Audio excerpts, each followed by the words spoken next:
You are listening to The Jake Asman Show on the SportsMap Radio Network. Presented by Rocket Mortgage. Live from the O'Reilly Auto Parts Studios, here's Jake Asman. Aaron and I are friends. I mean, we spent a decade of our lives together in the same meeting rooms, on the same practice field. So we do talk. And quite frankly, this is something that I believe is fixable. He didn't tell me verbatim how to fix it or what necessarily needs to be done. But I do feel deeply in my heart that Aaron Rodgers wants to be a Green Bay Packer. He wants to win another Super Bowl for the Green Bay Packers, and he wants to play football this year. That was former Aaron Rodgers teammate John Kuhn on the NFL Network last night. He thinks the Packers can mend the fence with Aaron Rodgers. And I'll tell you what, I still agree that is more likely than not going to be the outcome.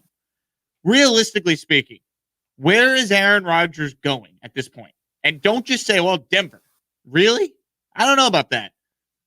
And I don't even know if Denver is going to be willing to offer the Packers enough where it would make sense for them to trade Aaron Rodgers. Like, that's the thing. You know, you could say, oh, well, they got to trade him because he wants out. Do they, though? They have Jordan Love. They don't have to do anything. The only thing in life you have to do, sorry to be morbid, is die. That's it. Packers don't have to do anything. They could just say either play for us or nobody else. Once again, Aaron Rodgers is 38 years old. And his best chance to win a Super Bowl is still, guess what? With the Green Bay Packers. His best chance to win a Super Bowl is with the Packers. That has not changed. You know, you look at the division the Packers are in. Lions, rebuilding. Bears, rebuilding. Have a rookie quarterback they're going to play at some point. Vikings, mediocre team. I mean, by far and away, the Packers are still the best team in that division. Their issues were in their secondary. They go out and draft a corner. They still have Devontae Adams, Aaron Jones, Robert Tonyan, one of the best offensive lines in the league.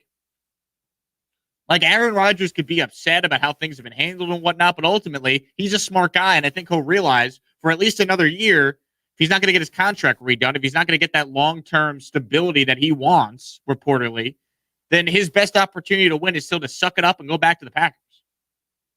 You remember the Last Dance and how the entire Bulls knew that it was over after the year, like they were going to break up the dynasty?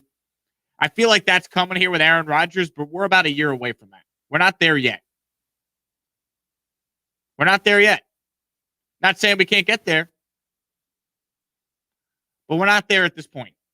Because ultimately, if you have been paying attention, there's not that many teams that could offer a lot for Aaron Rodgers at this point. The draft has come and gone. If he truly wanted out, the time to do this would have been way earlier in the offseason. Like Deshaun Watson told the Texans he wanted out in January.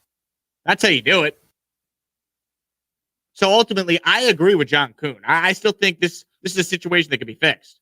And don't give me they signed Blake Bortles yesterday, Jake. A 1-year deal. They needed another quarterback. The only quarterback on the roster is Jordan Love besides Aaron Rodgers. I don't believe Aaron Rodgers will show up to the mandatory, off-season minicamp June 8th through June 10th. But when push comes to shove, do I think he's going to hold out during training camp? I don't. I think he's going to be there.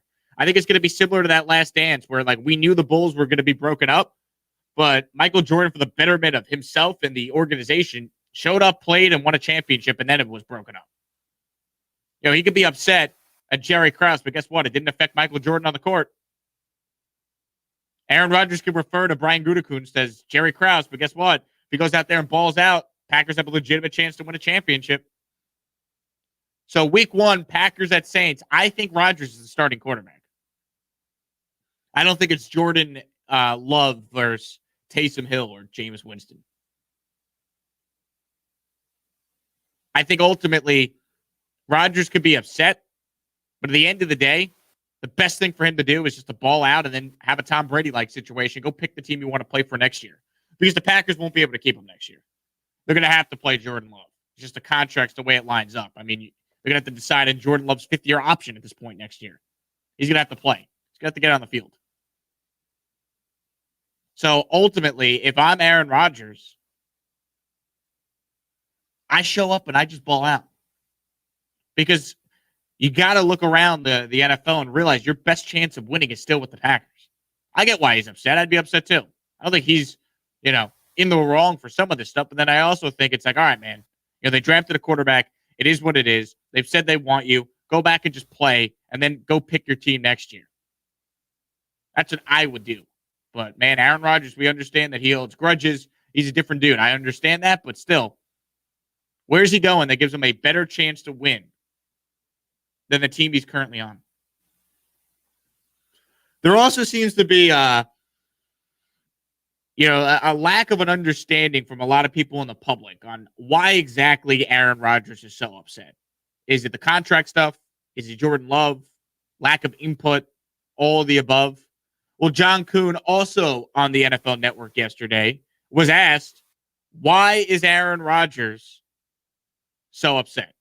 I'm sure contract is part of that. I'm sure the years guaranteed is a part of that, not just being a highest paid quarterback or the highest paid at your position, but I believe the security going forward is a part of that. And I also believe being on the same page is having open communication where all sides feel like they are being heard. To me, when you have a commodity as special as Aaron Rodgers, he deserves a little bit more attention. He deserves a little bit more input. And at this point in time, I wonder if Aaron Rodgers feels like he's getting that type of luxury that if you look around other parts of the league, you may think that some of these players do have that, and you might want to covet that yourself. I don't blame Rodgers for that at all. I think the Packers have mishandled the situation. I think Kuhn's right. When you have a player as great as Aaron Rodgers, he's a superstar. You got to cater to him. You might not like how that sounds optic-wise, but you know what? Aaron Rodgers is one of the best players to ever do it at his position. So sorry, treat him differently. The Love pick was a mistake. I still go back to the fact that the Packers at least gave Rodgers the heads up. Maybe the outcry wouldn't be as damaging. Like, it's a different situation, but the Bucs told Tom Brady they're going to take a quarterback. Why? Because they respect Tom Brady. And the Bucs really didn't need to tell Tom Brady that because he was a hired gun. And he's far older than Aaron Rodgers. But they still told him because it's the right thing to do. I think the Packers have blown it. They could take a quarterback, but they should have gave Rodgers the heads up. And then I think after the season, they should have immediately worked on redoing his contract, giving him security, guaranteeing him a couple more years. That, to me, would have been the smart play. But ultimately, they didn't. And I think for Aaron Rodgers, the right thing to do from this point on is to go out there, ball out in your final season in Green Bay if you truly want to leave, and then go pick your team like Brady did.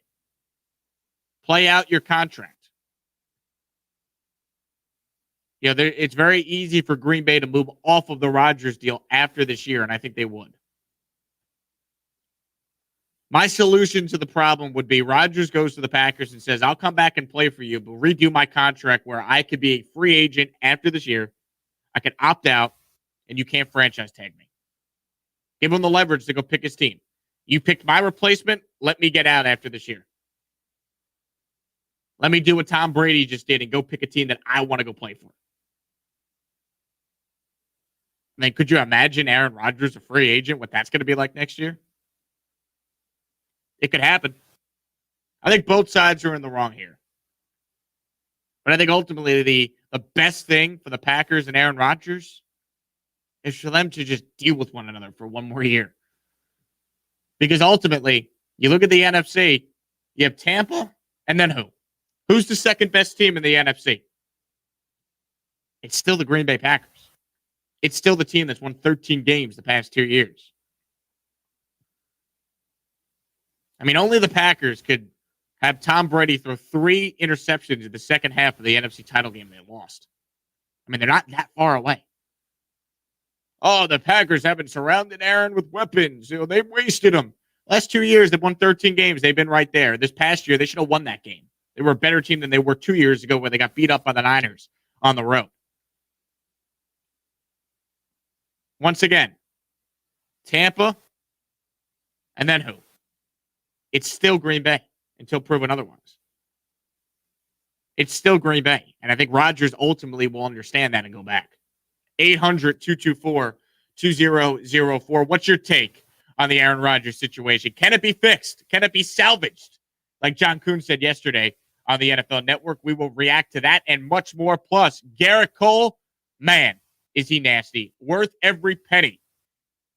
Worth every cent that the Yankees spent on him 2 off seasons ago. We'll talk about what he did last night, and the Yanks playing their best baseball of the season, winning now 4 in a row, including 2 straight against the Tampa Bay Rays. We'll get to that next. Jake Asman with you. This is the Jake Asman Show right here on a Thursday morning on Sports Map Radio.